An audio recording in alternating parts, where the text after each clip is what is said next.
Good morning. Excuse me, we're going to go ahead and start the program. Thanks. Thanks for being here and thanks for your attention. The first thing I wanted to do is to thank our sponsors today, Sims Metal, West County Wastewater District, Levin Richmond Terminal, Chevron, and M.A. Hayes. Without the sponsorship of those companies and organizations, we wouldn't be able to have this meeting this morning. My name is Aaron Weiner. I'm the Council of Industries Board President and also an employee of West County Wastewater District. This is a joint meeting of the Council of Business and Industry and also our partners, the Richmond Chamber of Commerce. We're here for a congressional update from Congressman Garamendi in just a few minutes. Before we hear from the Congressman, a few things. Most of you, I think, know Katrinka, who has been the Executive Director of the Council of Industries for 20 years.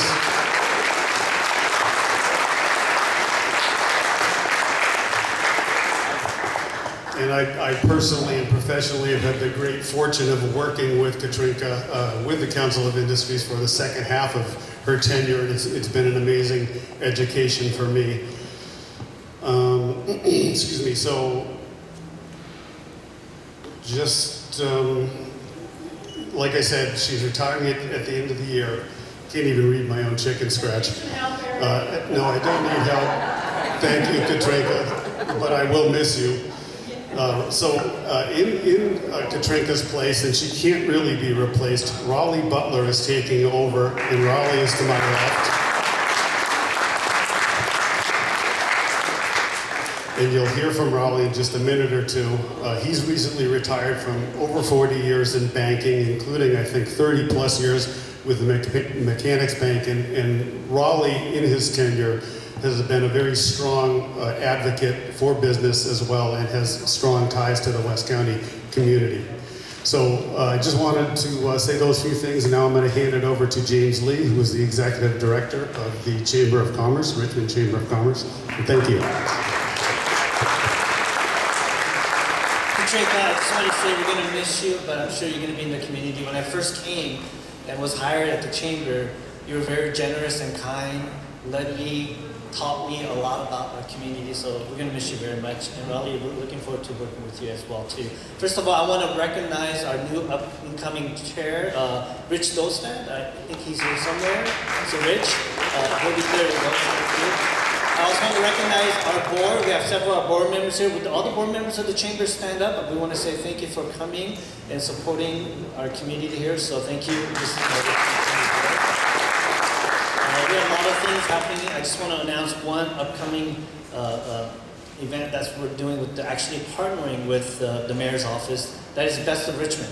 There's a lot of good things in Richmond, and so we're going to highlight some of those. And so we want to thank you for attending, and I'm going to pass them on to Raleigh. Great. Thank you, James, and I look forward to working with you as well. Everybody, I'm going to make sure to stay away from those speakers so you don't hear any feedback. I have the unenviable position of expediter, so I'm going to be moving the program right along.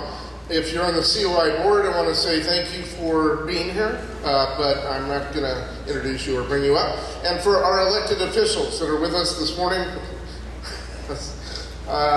thank you very much for being here too. I apologize, but I'm not going to go around the room and introduce everybody.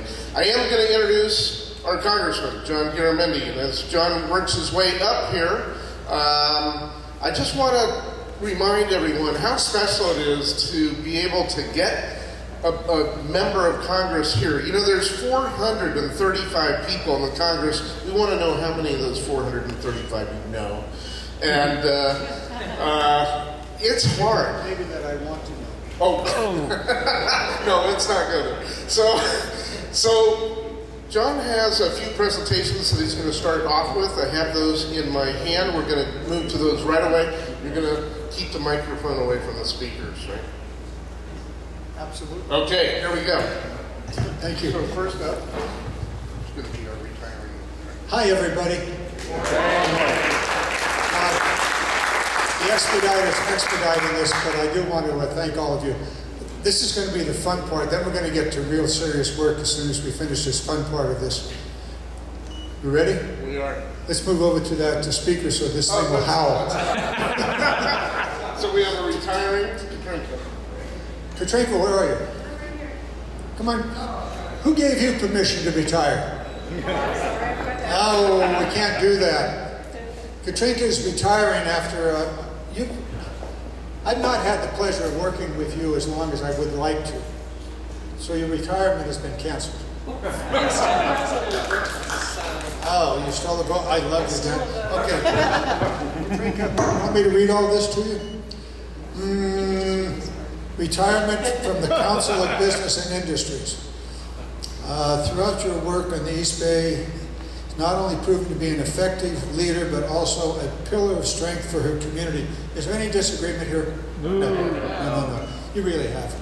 In the short period of time I've had to represent this district, you have been a joy to work with.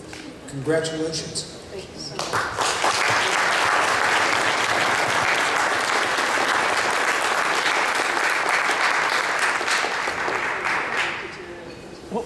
Don't run away. This is next one's fun. Look at me. Wait a minute. Look at Don. You know I take care of it. Don, you need to have a faster finger. So, I know you can do it. So, John, there are two businesses in Richmond that started nearly the same time. They're both 117 years old. However, only one of them has not had change of ownership and has passed down through the years, and that is Overaa Construction. 117 years. I think that's why I wanted you to stick around here. How do you stick around for 117 years? The family, you pass it down. Come on. Don't go away. 117 years of operation in Richmond, started by a Norwegian immigrant. Yes. Carl? Yeah. Great. So Carl Overaa, 2007, perfect example of a company representing the American dream. So tell me a little bit about the family history. Oh, well, you know, we started here and watched, and Richmond grew from like 18,000 people to all the industry came here in the 20s and 30s, and then of course it exploded during the war, and we just hung on best we could the whole time. And it's really just part of who we are. Went to Richmond schools and all that stuff. So, thank you. Well, thank you so very, very much, and congratulations.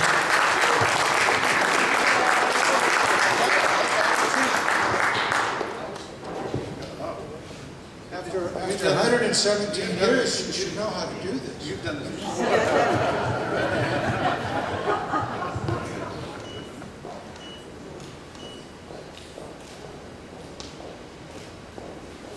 Congratulations.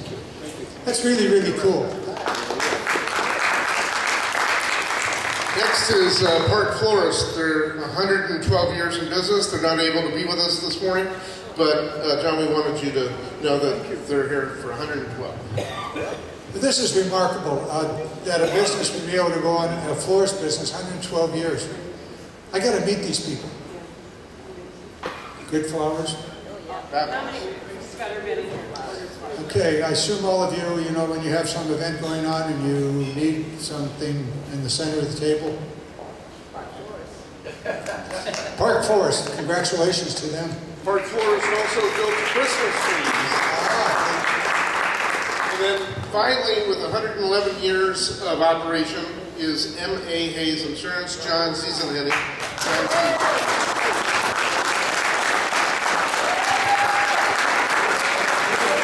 Okay, John Z. No, you're in my turf and you talk insurance. Yes, sir. I know. Former commissioner. Yes, sir. And I signed your license, didn't I? Yes, you did. Yes. Thank you for that. Well, you're doing a good job. Unlike some in the industry. You're doing well. John Z., it's a pleasure working with you.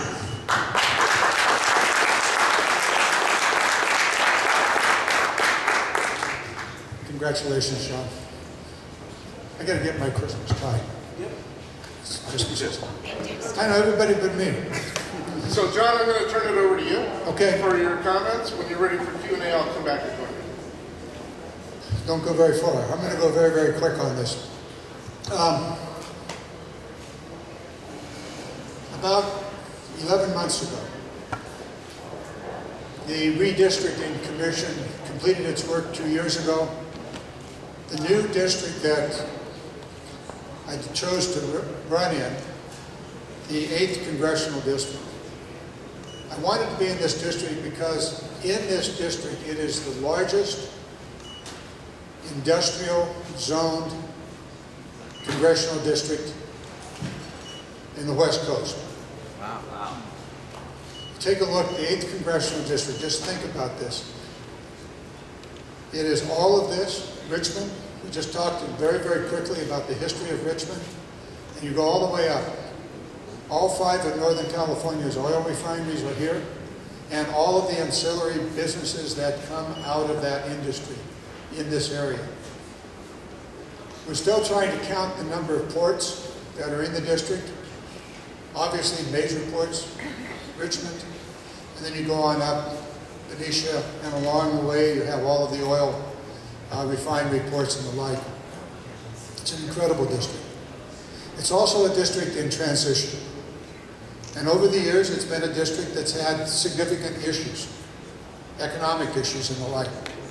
And you consider, if you look at the statistics, economic statistics and all of those, it's a district that has enormous opportunities and very significant challenges. And so when it came time to talk to my colleagues and see who's going to go where with the new redistricting, this became my opportunity. I've been at this now for a long time. John Z and I were just having a very, very short conversation about the 8 years I spent as insurance commissioner and lieutenant governor and the like. And all of that period of time, and again this morning on the phone, we were talking about work I'd done way back when on as chairman of the Revenue and Taxation Committee in the state Senate.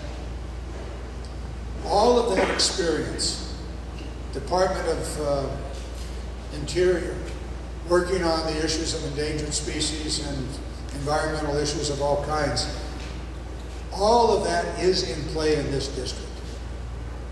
And the challenges that exist in this district are extraordinary because they are opportunities. I'm just going to put 2 opportunities, 3, very, very quickly, and I'd like to hear from you. There will be a very significant offshore wind industry in California. Where will that assembly and manufacture of that extraordinary and very, very large industrial activity take place? One of the sites is off Eureka, and the other is down off Morro Bay. The ports in those, Eureka has a port, but it's a small port. There is no port in Morro Bay. Those ports are probably sufficient to service the industry, but they're not at all sufficient in the preparation, the manufacturing, the assembly of these very, very large, very sophisticated wind turbine systems. 200 miles to the north of Morro Bay, 200 miles to the south of Eureka, San Francisco Bay. I want you to start thinking about the future, because it is entirely possible that that entire manufacturing system occur here in San Francisco Bay. Okay? You can think it through. We have a steel mill. We're creating the second idea, which is a new industrial activity. It's called biomanufacturing. This has been going on now in the research side of it for a while. My work on the Armed Services Committee came across the idea of biomanufacturing. There's an enormous interest around the world. China and Europe are way into biomanufacturing. The military goes, oh, you mean my Gore-Tex, which is actually PFAS for the permeability and PFAS? The military goes, we don't want all of our personnel to be putting on weather gear that is PFAS. It turns out that biomanufacturing can create the exact same purpose that Gore-Tex uses to make their clothing impermeable without the chemical problem. One example, fuels, materials, that research is occurring here in this area. UC Berkeley, the biomanufacturing, it's also biopharmaceutical. We're envisioning the Interstate 80 bio-ag research, UC San Francisco, UC Davis Medical Schools, and the research going on there, Berkeley, and those two schools on biology. It's happening already. The research, the entrepreneurs, they're putting together tomorrow's materials, clothing material. I'm thinking about those blades that are 250-foot blades on the wind turbines. What are they made of? Now they're made of various materials that will, in the future, come from the biological manufacturing. We're going to create the Interstate 80 Bio-Ag Research and Manufacturing Corridor. It's going to happen. Right now we're looking at creating, across the nation, 4 what are called contract manufacturing facilities. These are facilities where some chemist over at, a biologist over at Berkeley has a great idea. He's in the laboratory, he has a vat, and he's making it at, 100 liters. He's got this wonderful material, this wonderful fuel, but he needs to be crossing the valley of death. These contract manufacturing facilities can go from 100 liters to 10,000 liters of material. Enough to create a market or to buy into a market. It's probable, since this is all my legislation over the last 5 years, it's probable that one of those biomanufacturing facilities, or contract facilities, will be in the 8th Congressional District. And if it is, we now have jumped past the valley of death for these new companies that are out there building these, creating these really interesting new materials and fuels. We're going, okay, we'll see. We'll know in probably the next 6 months. There are some, and so that's working along. What does that mean? It means that we can transition much of what is already happening in this area to tomorrow's new industry. I want you just to hang on to this idea. It's the techniques and the technologies that are used in the manufacturing in the biopharmaceutical is very, very similar to what is already happening here. You look at one of these facilities, you'd say it's an oil refinery or a brewery.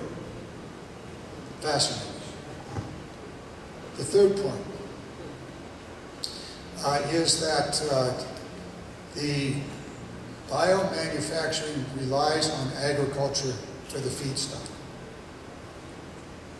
We're all familiar now with biodiesel. 2 of the refineries are now transitioning to biodiesel. Probably a third is underway. Sustainable aviation fuel, all of this. And so what we're looking to, and we're working with Grayson to put together a piece of legislation called the Green Empowerment Zone.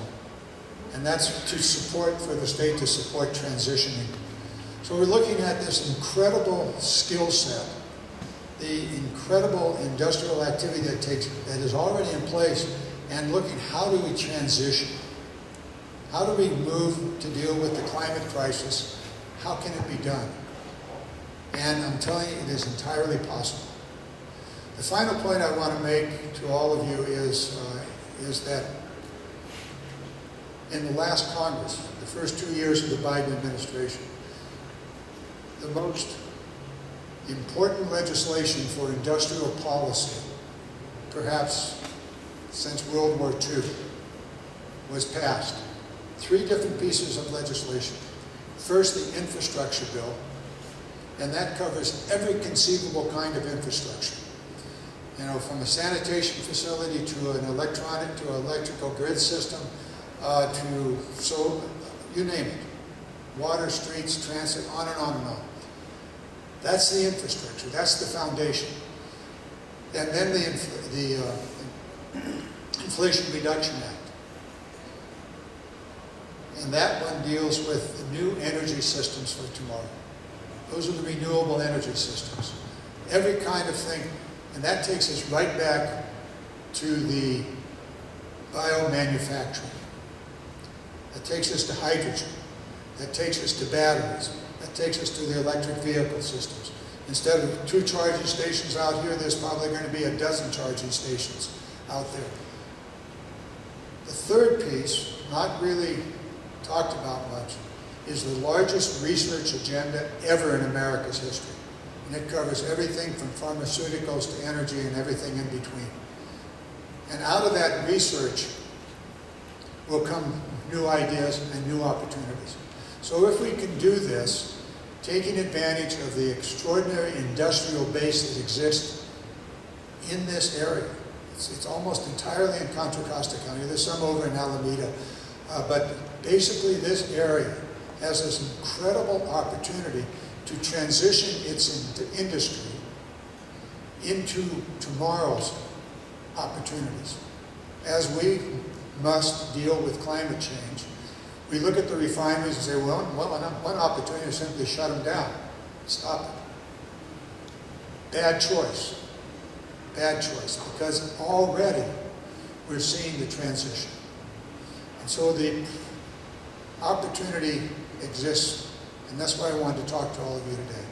I want to hear your thoughts about tomorrow, about how we move, how we take advantage of the extraordinary skill sets that the men and women in this district have. Some of the most highly skilled workers in the world work here today. And so we're looking at that. The engineers, the scientists, the research, all of it's here.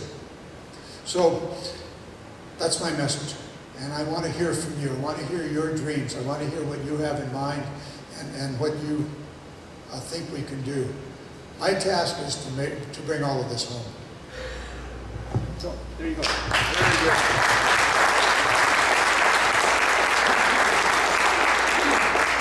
Here's the difference between us. When I have a microphone in my hand, it's very difficult for me to release it. You just pass it right on.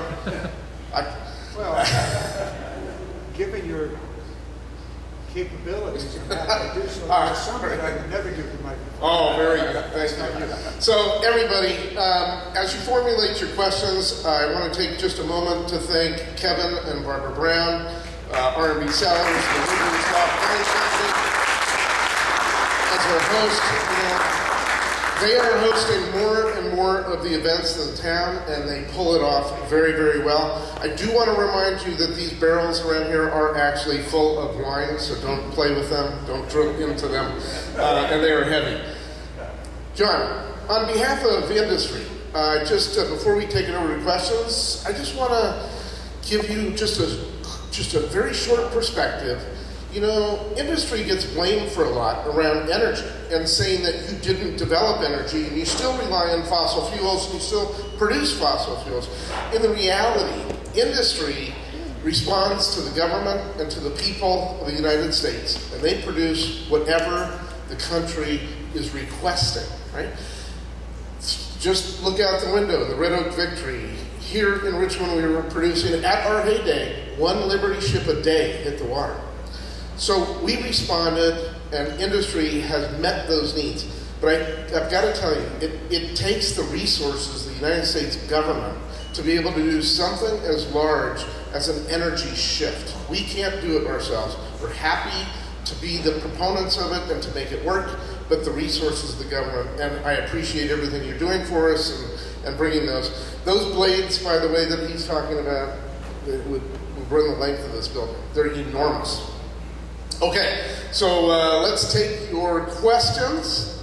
If we can't hear you, I'm going to either walk the mic over to you or I'm going to repeat your question for you. Is there a hand? Right? Yes. Since you're right there. Thank you, Ron. You're welcome. Congressman, good to see you. While you're talking, I'm going to put you in an angle where I can actually see you. No, just stay where you are. Stay right? Okay, good. But that light, you got this halo around. Oh, good. False advertising. First of all, I want to publicly thank you for supporting our small, innovative business here in Richmond. You know, we plan to manufacture the transit systems, rail systems of tomorrow here in this area.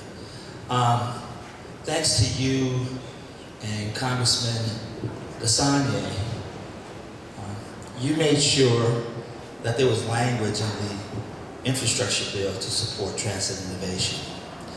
We've since then been vetted by the FTA and been referred to the Secretary's office. A month ago today, I was in the Secretary's office, Secretary Buttigieg's office. We made the rounds on the Hill. Your staff, Ian and Bradley, were excellent. Thanks to them. We're going back in February. In the words, the world's on fire and flooding at the same time. And in the words of our president, drastic measures have to be made if we're going to get ahead of climate change. Automobiles have evolved, aviation has evolved, aerospace has evolved. It's time for rail to evolve. And we got 1 year left to try to get this done. And so I just want to publicly thank you that I just want to say that we would not be making those rounds on the Hill today after me working on this for 14 years if it wasn't for this man right here.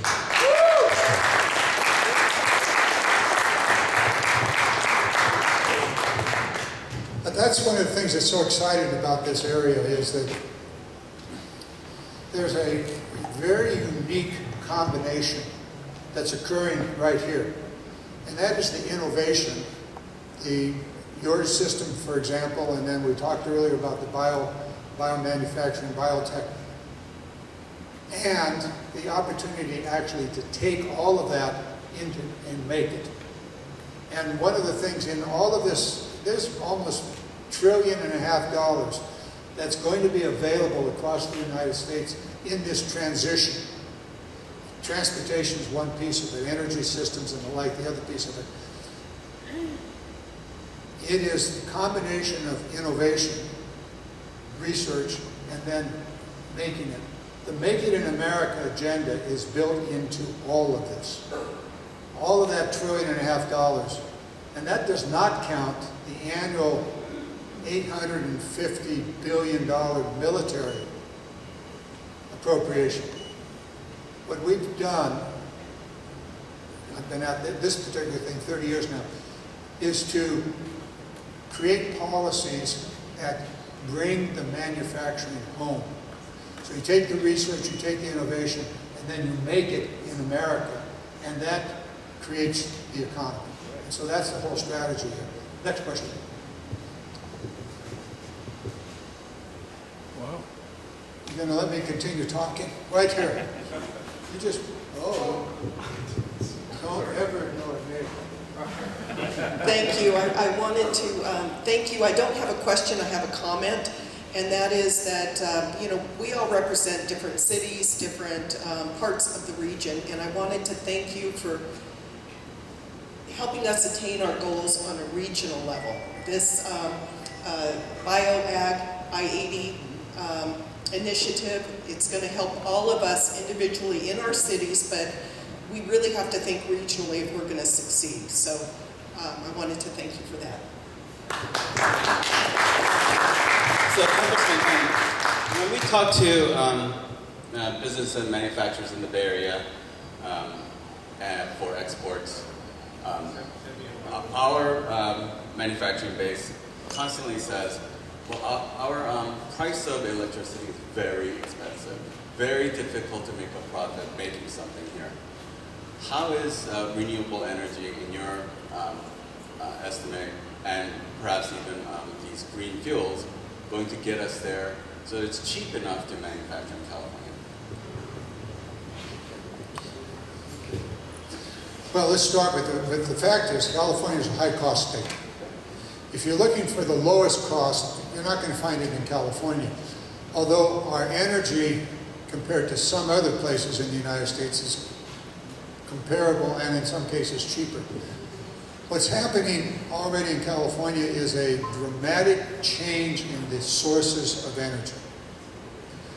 I drove down across Highway 160, the Antioch Bridge, and I'm looking to the west, and I'm seeing smokestacks that 15 years ago were pumping out steam and God knows what all. That transition of energy is way, way underway in California, not yet complete. It has the potential of being price competitive. A very serious problem in California and across the nation is moving that energy from one place to the other. In the legislation that we passed, and of particular interest to California, is the grid system. And unfortunately, we're down to detail here, but this really goes to your question. For California, and as we move to the renewable energy systems, you have to be able to move energy because those systems do not always produce energy, for example, solar. So you want to be able to move energy that's being created in a hydroelectric system to California in the evening, or when the sun's not shining or the wind's not blowing. So the grid system becomes really important. So that's a national grid system. There was a glitch in one of the pieces of legislation that delayed by 2 years, minimum 2 years, moving forward on a national grid system, which in California is absolutely critical. A good part of our power now comes from the Columbia River. But it will come from other places also as those new energy systems are developed.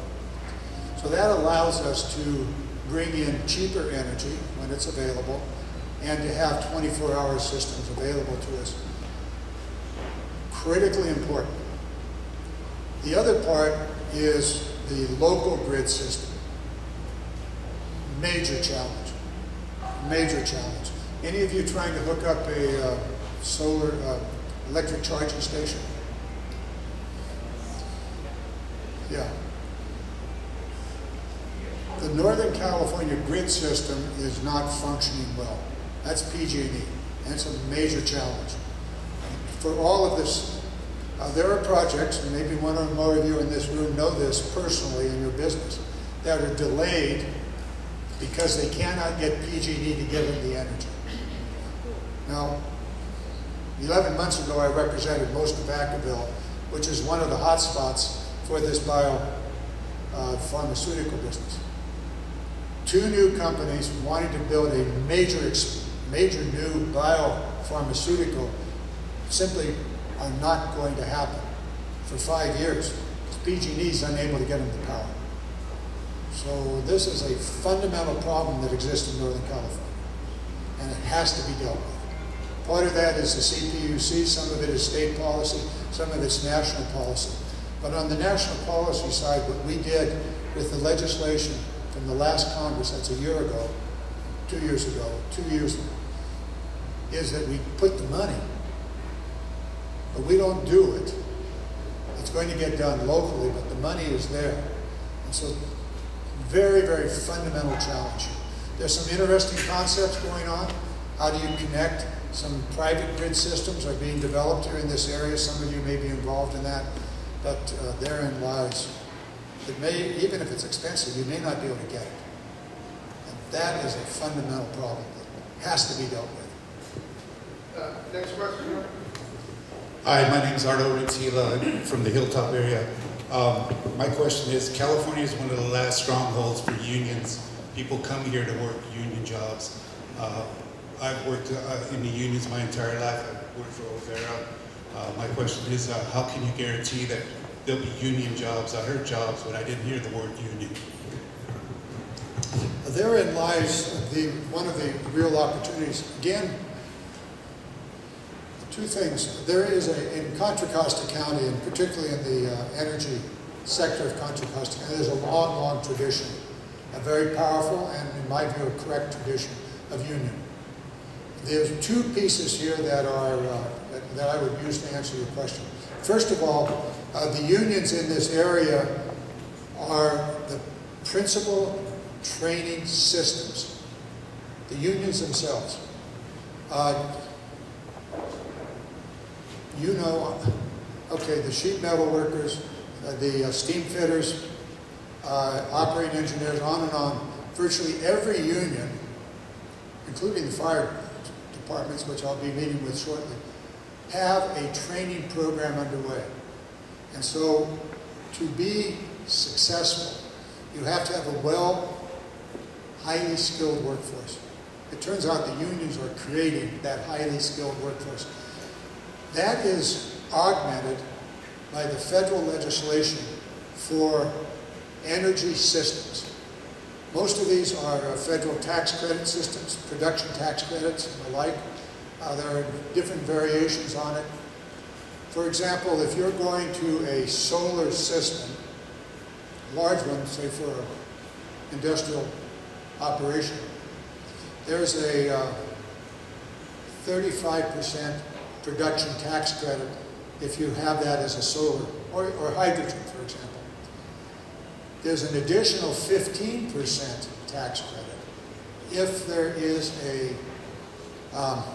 training program, apprenticeship training program associated with it. There's a third one. You can get about a 50% production tax credit by combining three different, specifically the one that supports the unions, this was put in specifically to do this, was the apprenticeship training program, literally paid for as part of the system. So those two things operate together. So there you have it. We can't require unions. There's a third one, and this one's going to be a very, very important one. I may go down the rabbit hole here, so forgive me, but it goes back to the offshore wind. I've been involved in that very deeply in Washington, D.C. for policy issues.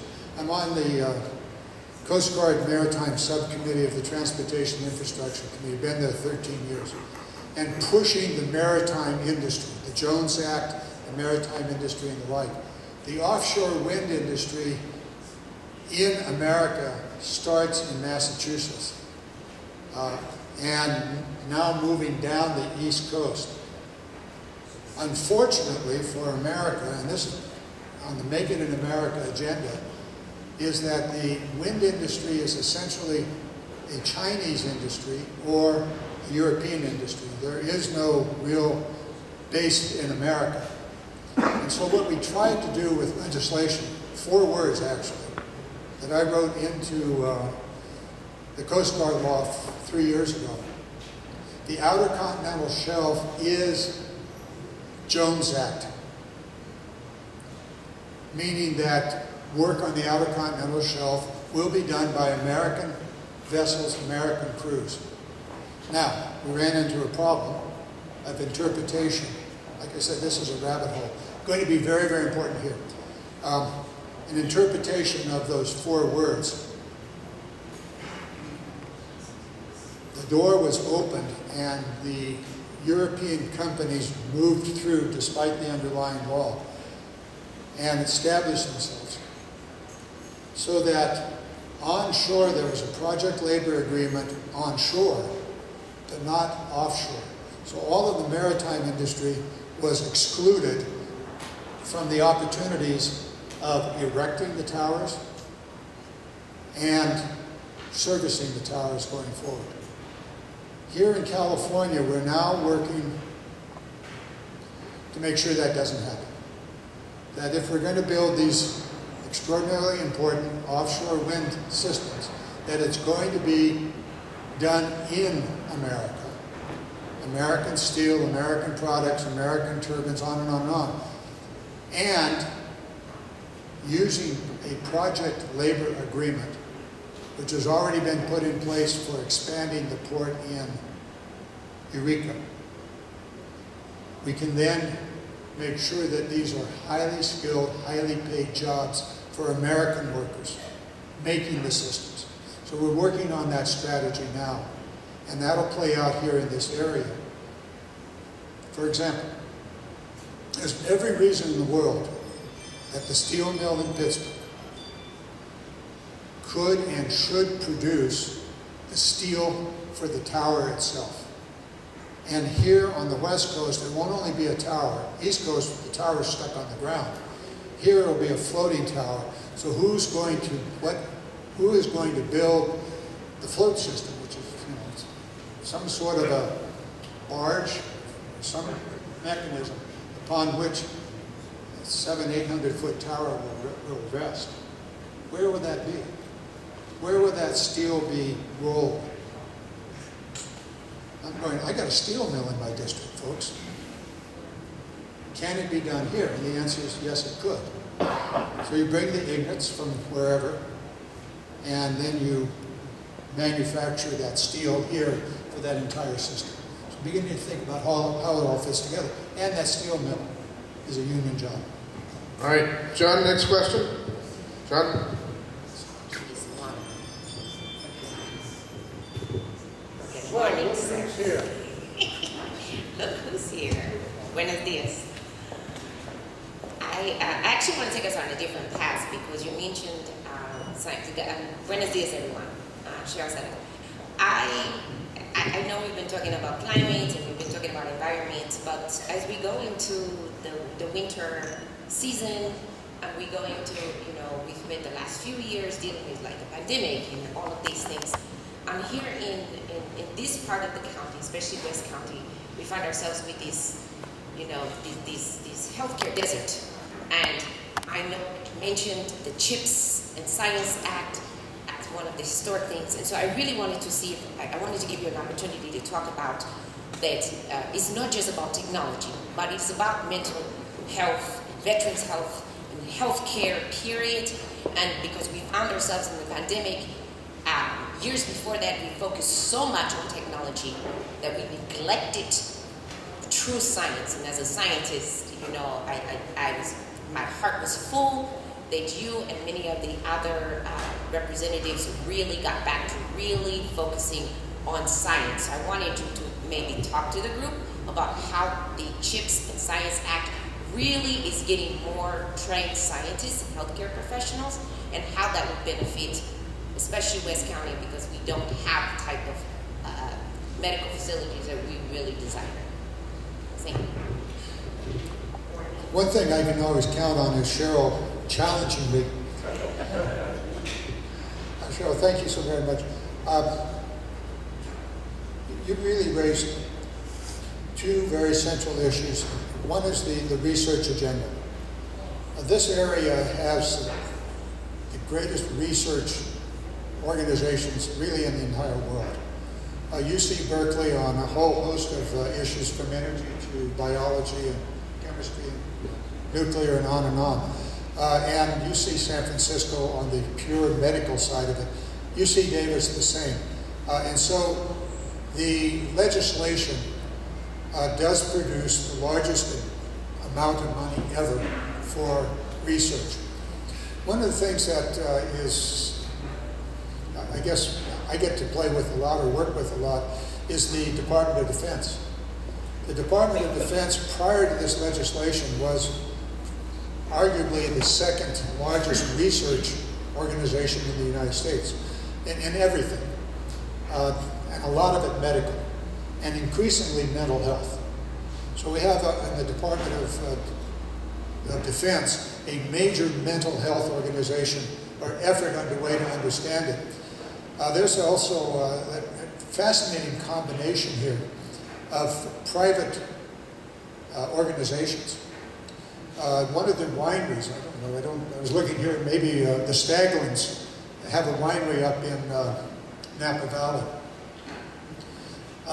Their son suffered from schizophrenia, and they went all in on it, and they developed a program that has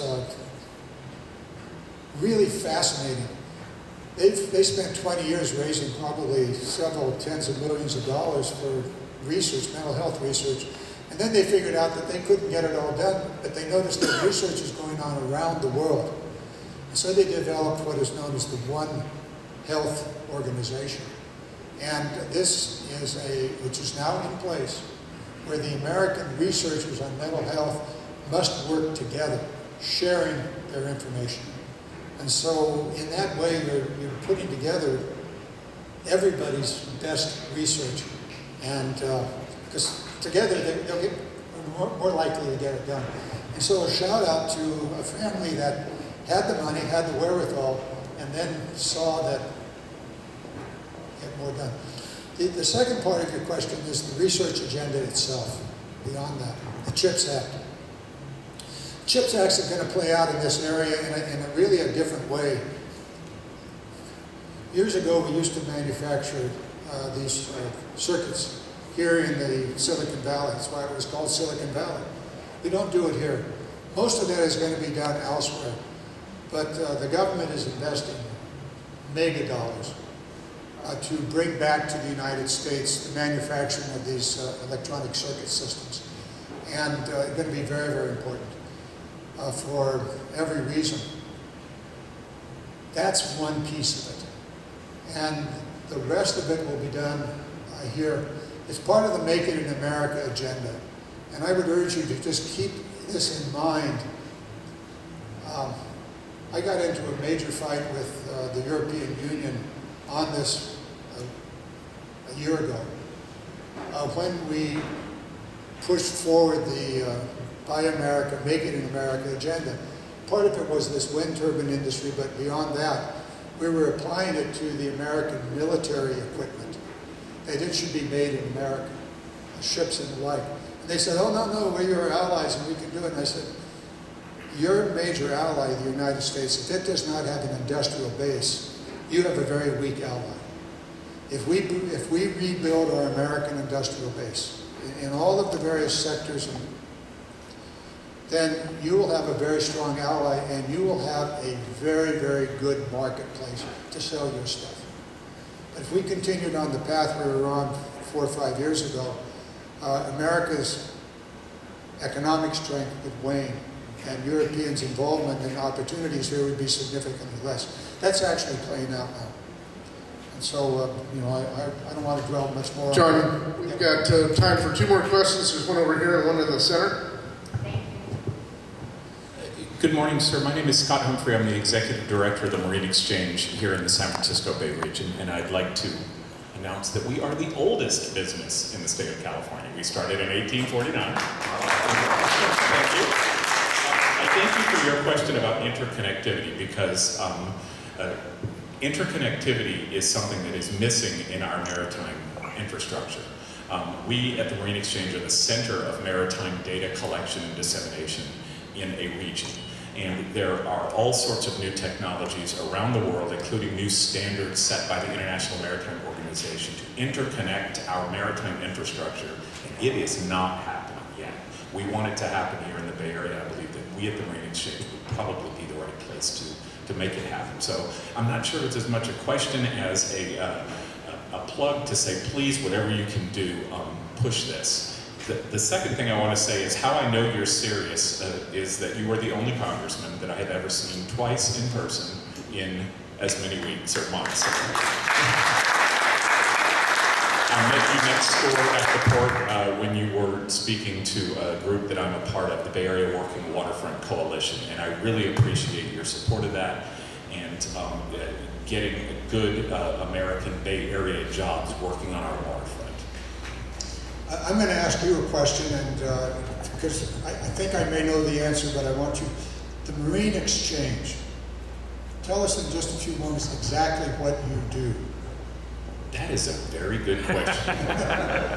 And I have a reason to ask this question. Go ahead. Picture it, 1849. Okay, so the Marine Exchange started actually in 1849. We put the telegraph on Telegraph Hill. We were the signal station that reported to the working waterfront in San Francisco in 1849 when ships were coming in and where to go collect your cargo. We put the first actual electronic telegraph in California a few years later in the 1850s with a lookout out on the California coast reporting, ship is coming, tells all the merchants on the waterfront why it's called Telegraph Hill. Today, we track every ship, tug, and ferry out about 40 miles at sea, all the way up to Stockton and Sacramento, and very soon I'm putting equipment up in Eureka to start tracking along the California coast. We collect data, we report out to our membership and to government agencies to help them understand what goes on in the maritime world. If you want to know how many ships came in, what type of cargo they were carrying, how long it took them to get to their dock, how long they spent in anchorage, those are the kind of things that we calculate the data for. But in order to do this in the 21st century, we need the ports to be digitally connected, not just in the Bay Area, but around the entire state and really the country. Imagine if you took off from a plane in Tokyo and the airport in Tokyo wasn't connected to the National Air Traffic Control System, and pieces of paper and faxes and emails had to go around for this. It wouldn't be an efficient system, and I think we can help make that system efficient. Thank you. I wanted you to describe. I wanted everybody to hear from somebody that's actually does this.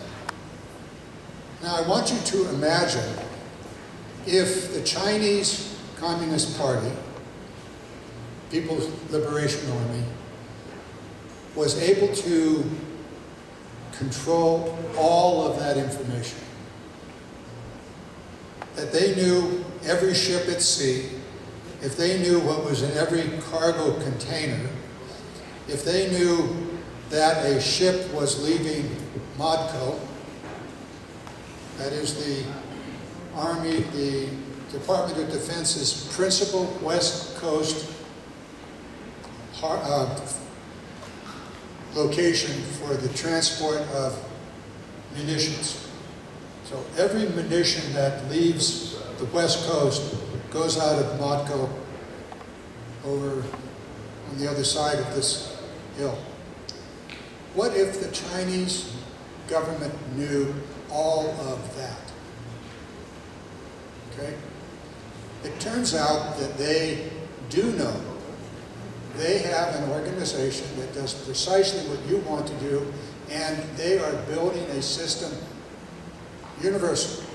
Every port, every ship, every container, everything in every container, it's called login. And they are aggressively doing precisely what you want to do, and they're doing it everywhere with every ship and every container. And some of us go, whoa, wait a minute. That information is the critical data on all international commerce and every single thing that the Department of Defense does on the water. And they're trying to expand it to the air also. Now, some of us pay attention to these things and we go, whoa, wait a minute. We can't have that. So over the last 2 years, myself and Senator Cotton introduced legislation that is now, when the President signs the National Defense Authorization Act, which was passed yesterday, there will be a system in place to prevent login, Chinese Communist Party, People's Liberation Army, from gathering that information in America. Step one, stop it. Step two, piece of legislation that we're now moving with, to create in the United States a consortium on the West Coast, this area, yours, on the East Coast, similar organization, that would then be in place to do what login, the Chinese program, does. That is, to do precisely what you described. That is likely to become law next year.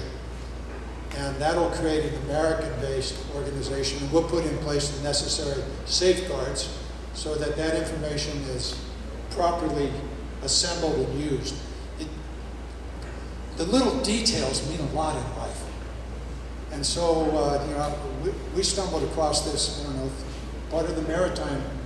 In fact, your sister and brother organizations brought it to us about 4 years ago and said, watch out, this is what's happening. We're probably another day or two away from it being terminated in the United States with the legislation. Thank you. I can go on and on and on. I apologize, but we are... Can I do some introductions? Yes. If you think for a moment I do this by myself, I appreciate your thoughts, but you're wrong. My team is here. Debbie Gibbs, who was sitting there a moment ago, there you are. Debbie's my district director. Deputy Chief of Staff. I'm sure you've seen Mel over here. Mel, I had the good fortune of acquiring from Mike Thompson when he represented Contra Costa and Vallejo and the likes. Mel handles that turf. Harpreet over here, Harpreet works out of the Richmond office and has a long history here. Where's the rest of the team? Harpreet? I am at a serious disadvantage. All of you over there are wiped out by the bright sunlight. So. Oh, Eric over here. Eric's new to our team, fresh out of UC Berkeley.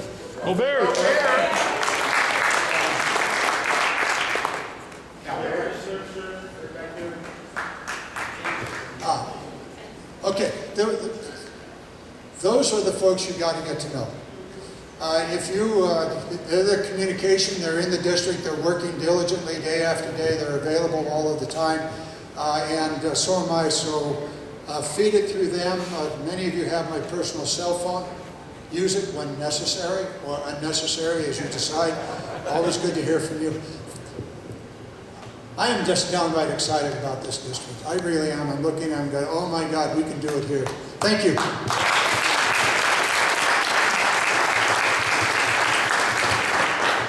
Just very quickly, there were two important folks we forgot to thank, and that's Desiree and Sophia. If you don't mind standing up, they are our support staff for Chamber of Commerce and the Council of Industries. Thank you very much. And back to you, Raleigh.